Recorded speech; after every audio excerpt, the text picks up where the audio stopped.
सारा दिन हो गया, शिकार में सिर्फ एक चिड़िया ही मिली है और वो भी मर चुकी है। इसे तो कोई खरीदेगा भी नहीं। वैसे भी कुछ ही देर में शाम होने वाली है। अब मुझे घर लौट जाना चाहिए।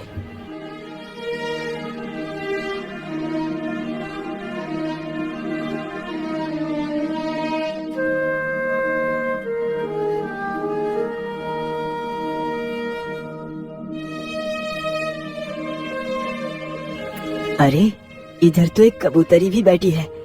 क्यों ना मैं इसे भी पकड़ लूं? ये सारी बातें सोचकर शिकारी अपना धनुष बाण उस चिड़िया के ऊपर तान देता है।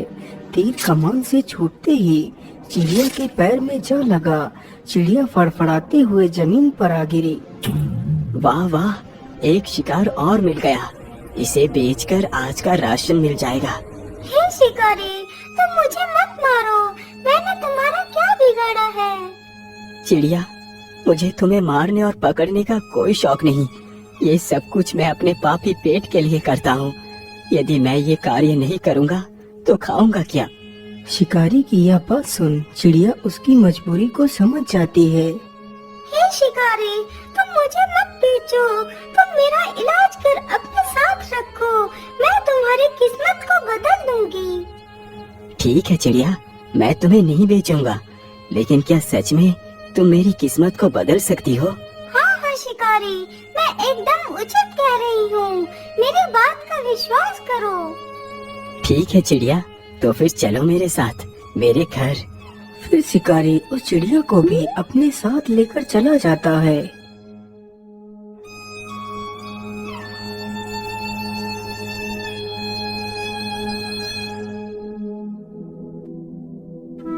चिड़िया, तुम इसी स्थान पर बैठो, मैं तुम्हारे घाव पर दवाई लगा देता हूँ। इतना बोलकर शिकारी चिड़िया को वहीं पर बैठाकर दवाई लेने जाता है। वह जल्दी ही एक कटोरी में दवाई ले आता है और उस चिड़िया के घाव पर लगाता है। चिड़िया, अब तुम यहीं पर बैठकर आराम करो। कल तक तुम बिल्कुल ठीक हो जाओगी।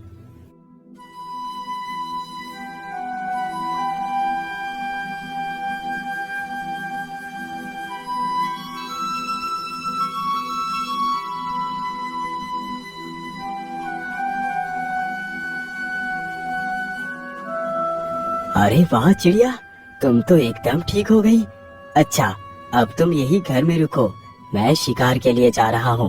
अरे नहीं नहीं शिकारी, अब तुम शिकार नहीं करोगे। लेकिन चिड़िया, यदि मैं शिकार नहीं करूँगा तो पैसे कहाँ से आएंगे? तुम शायद भूल गए कि मैंने तुमसे कहा था कि मैं तुम्हारी किस्मत को बदल दूंगी। हाँ हाँ, मुझे याद है, लेकिन तुम करोगी क्या? शिकारी, तुम जाओ और बाजार से ऊन खरीद कर ले आओ। लेकिन चिड़िया, मेरे पास तो 1 रुपया है, इससे कितनी ऊन मिलेगी? अरे 1 रुपए में जितने भी ऊन मिले तुम बस ले आओ। अच्छा ठीक है चिड़िया, मैं ऊन लेने के लिए जा रहा हूँ। इतना बोलकर शिकारी वहाँ से चला जाता है। कुछ समय गुजरने के बाद वह ऊन के 4 गोले लेकर आ जाता है। चिड़िया, ये लो, मैं ऊन ले आया हूँ। ठीक है, तुम इस ऊन को यहीं पर रख दो। मैं रात को इस ऊन का उपयोग करूँगी।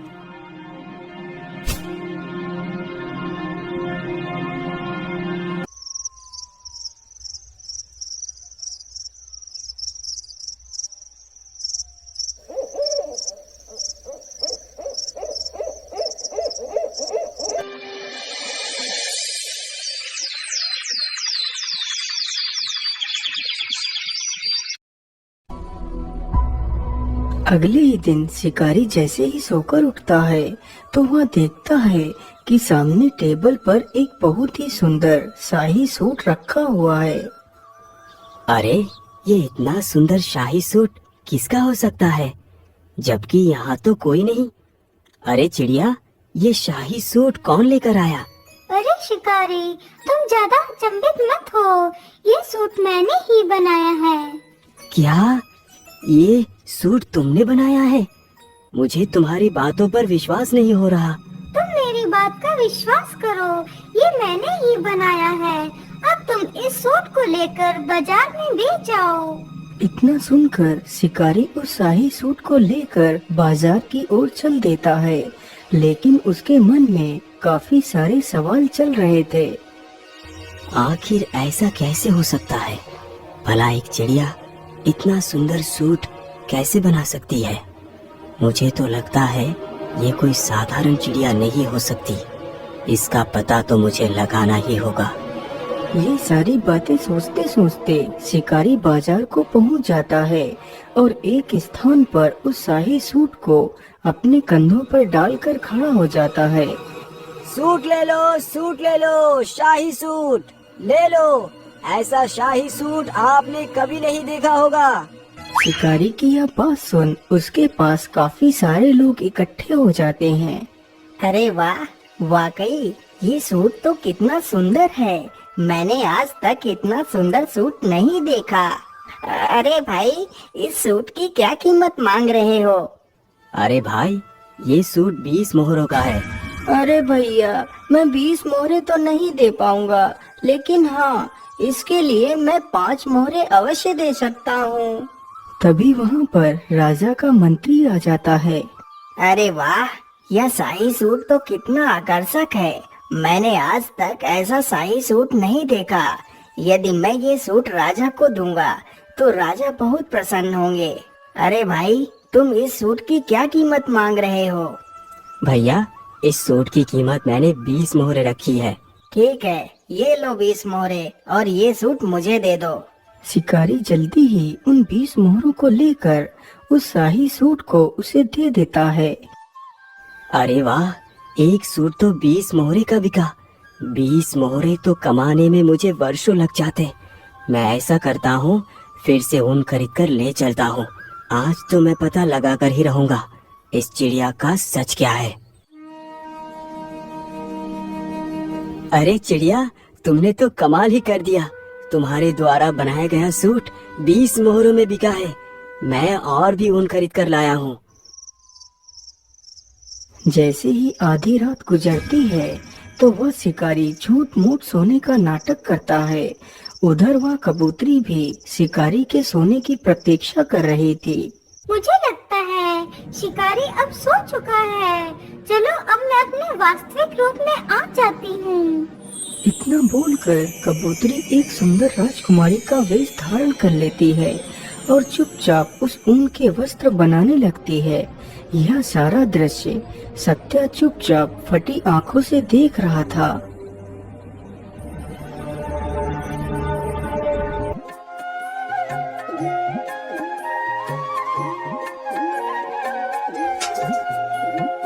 अगली सुबह राजकुमारी वापस से अपने उसी कबूतरी वेश में आ गई थी। अरे वाह कबूतरी, आज तो तुमने और भी ज्यादा सुंदर वस्त्र बनाए हैं। लेकिन इतनी सुंदर वस्त्र बनाना किसी आम पक्षी के बस की बात नहीं। आखिर कौन हो तुम जो इस कबूतरी के वेश में रह रही हो?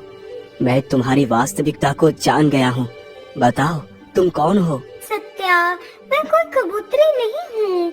मैं कल्पराज की राजकुमारी कल्पना हूँ। यह बात कई वर्ष पहले की है। मेरे पिता राजा वीर प्रताप को कोई भी संतान नहीं थी। लेकिन महारानी जी, मैं ऐसा नहीं कर सकता। चाहे मेरी कोई संतान हो या ना हो, यदि ईश्वर मुझे निसंतान ही रखना चाहते हैं तो यही सही। लेकिन मैं दूसरा विवाह नहीं करूँगा। लेकिन महाराज, क्या आप अपने वंश को अपने तक ही सीमित रखना चाहते हैं? क्या आप नहीं चाहते कि आपका वंश आगे बढ़े? आखिर आपके बाद आपके राज्य को कौन संभालेगा? लेकिन महारानी जी, इसके लिए हम कोई न कोई उपाय अवश्य निकालेंगे। लेकिन मैं दूसरा विवाह नहीं करूँगा। हम आज ही उन पहाड़ी वाले बाबा के पास जाएंगे। मुझे पूर्ण विश्वास है कि वो हमारी मदद अवश्य करेंगे। इतना बोलकर राजा अपनी पत्नी के साथ रथ पर सवार होकर निकल पड़ता है।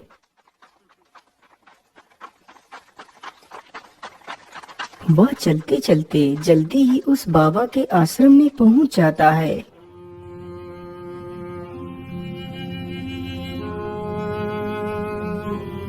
बाबा, मैं बड़े ही विचित्र संकट में आकर फंस गया हूँ। समझ नहीं आ रहा क्या करूँ। और क्या ना करूं। महाराज, मैं आपकी चिंता के विषय को भली भांति समझता हूँ। बाबा, यदि आप सब कुछ जानते हैं तो फिर बताइए, क्या मैं इसी प्रकार जीवन भर निसंतान रहूंगा? क्या मेरे भाग्य में कोई संतान नहीं है? महाराज, आप घबराइए नहीं। आपके भाग्य में संतान का सुख अवश्य लिखा है, लेकिन एक समस्या है। समस्या? लेकिन कैसी समस्या मुनिवर? आप मुझे उस समस्या को स्पष्ट रूप में बताइए। महाराज, तुम्हें एक पुत्री की प्राप्ति होगी, लेकिन तुम्हारी पुत्री जब तक पूरे 15 वर्ष की नहीं हो जाएगी तब तक अपने कदमों को जमीन पर नहीं रखेगी। यदि तुम्हारी पुत्री ने 15 वर्ष से पूर्व अपने कदमों को जमीन पर रख दिया तो बहुत बड़ी अनहोनी हो जाएगी। कैसी अनहोनी बाबा? मैं कुछ समझा नहीं। बेटा, ये मैं तुम्हें नहीं बता सकता। बस तुम्हें अपनी पुत्री को 15 वर्ष तक जमीन पर पैर रखने से रोकना है। ठीक है बाबा, मैं आपकी बात याद रखूंगा। एक वर्ष पश्चात रानी ने एक सुंदर सी पुत्री को जन्म दिया।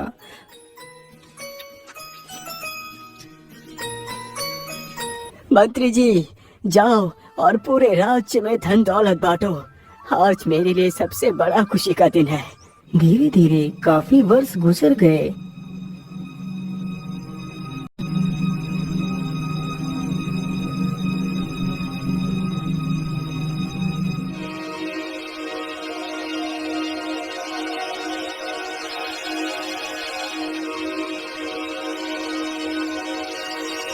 महारानी जी, आज की रात गुजरने के बाद मेरी पुत्री पूरे 15 वर्ष की हो जाएगी। आज की रात जरा ध्यान से बिताना महारानी।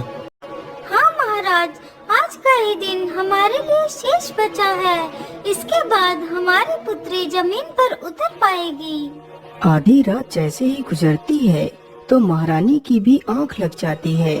तभी राजकुमारी को कुछ बुरे बुरे सपने दिखाई देते हैं। वह बिस्तर पर पड़े पड़े भयभीत हो जाती है और पलंग से नीचे गिर पड़ती है।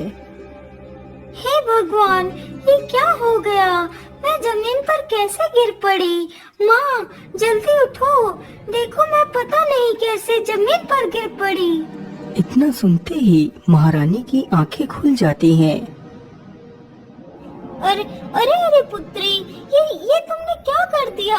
तुम बिस्तर से क्यों नीचे उतर गई? महारानी इतना कह ही रही थी कि तभी कमरे में कुछ प्रकाश जैसा प्रकट हुआ।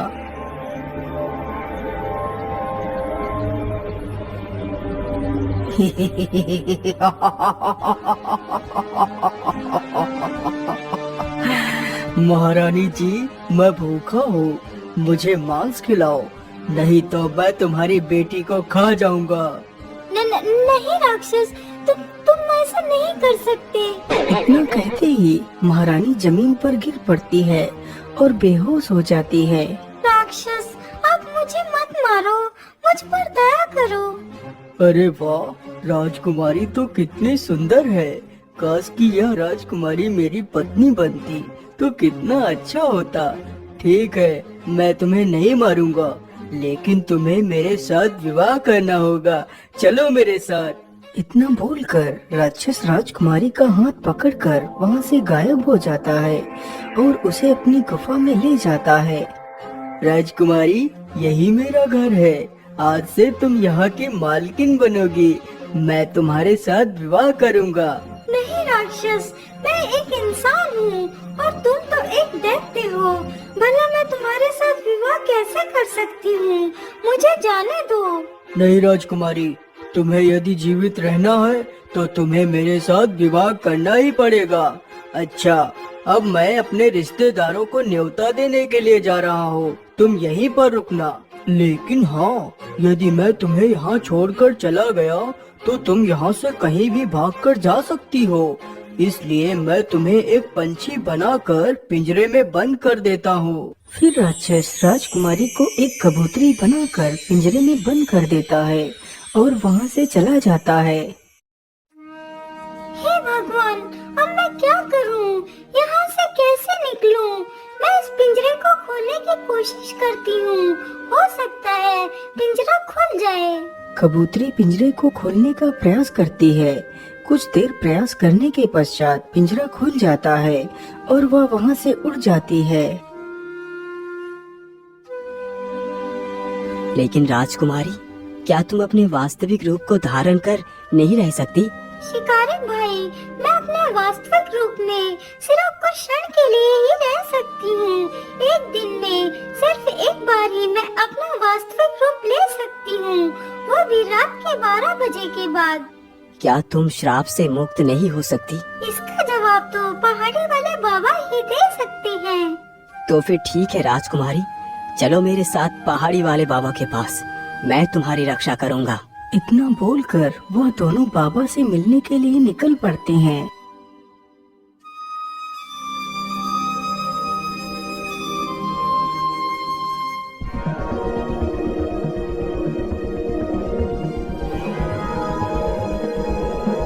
बाबा, हमारी सहायता कीजिए, हम बहुत ही दुविधा में पड़ गए हैं। बोलो बेटा, क्या बात है? तुम इतना परेशानी में क्यों दिखाई पड़ रहे हो? कबूतरी सारी कहानी बाबा को सुनाती है। पुत्री, तुम घबराओ मत, सब कुछ ठीक हो जाएगा। जो मैं कहता हूँ उसे ध्यान से सुनो। हाँ हाँ बोलिए बाबा, आप क्या कहना चाहते हैं? मैं राजकुमारी की सहायता करूँगा।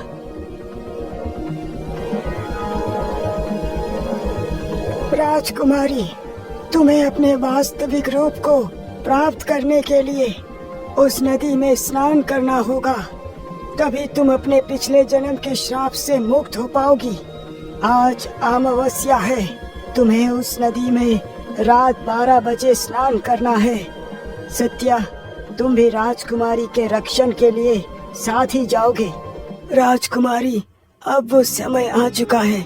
सत्य, तुम जल्दी से राजकुमारी को नदी पर लेकर जाओ। बाबा की यह बात सुनकर शिकारी राजकुमारी के साथ नदी के लिए निकल पड़ता है। वह दोनों जल्दी ही नदी पर पहुंच जाते हैं। सत्या, तुम यहीं पर रुको, मैं अभी नदी से स्नान करके आती हूँ। ठीक है राजकुमारी, तुम जाओ, मैं यहीं पर तुम्हारी प्रतीक्षा करता हूँ। इतना सुनकर कबूतरी जैसे ही नदी में स्नान करने के लिए आगे बढ़ती है।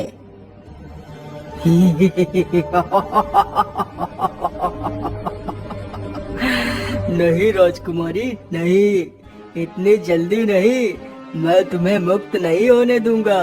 अरे ये क्या? मुझे लगता है ये वही राक्षस है, आज मैं इसे जिंदा नहीं छोड़ूंगा। शिकारी तुरंत ही मसाल लेकर उसकी तरफ बढ़ता है। अरे बाप रे बाप, इतनी जोर से किसने मारा मुझे? किसकी मौत खींच कर यहाँ ले आई है? अरे दुष्ट राक्षस, मैंने ही तुझे मारा है, हिम्मत है तो मुझे मार के दिखा। अच्छा, ऐसी बात है तो पहले तू ही मरने के लिए तैयार हो जा। इतना कहकर राक्षस शिकारी को ही पकड़ लेता है। छोड़ दुष्ट राक्षस, आज मैं तुझे जिंदा नहीं छोड़ूंगा। तभी कबूतरी चुपके से नदी में डुबकी लगा जाती है।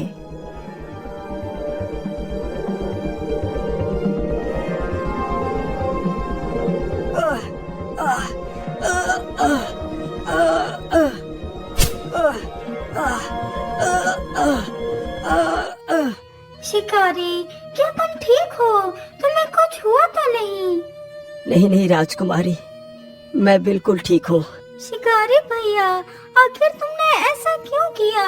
तुमने मेरे लिए अपनी जान को खतरे में क्यों डाल दिया? राजकुमारी, मैंने ये सब कुछ इसलिए किया क्योंकि मैंने अपने संपूर्ण जीवन में सिर्फ पाप कर्म ही किए हैं। आज मैंने सोचा क्यों ना मैं आपकी जान बचाकर कुछ तो अच्छा काम कर लूं। चलो शिकारी, तुम मेरे साथ मेरे राजमहल में चलो।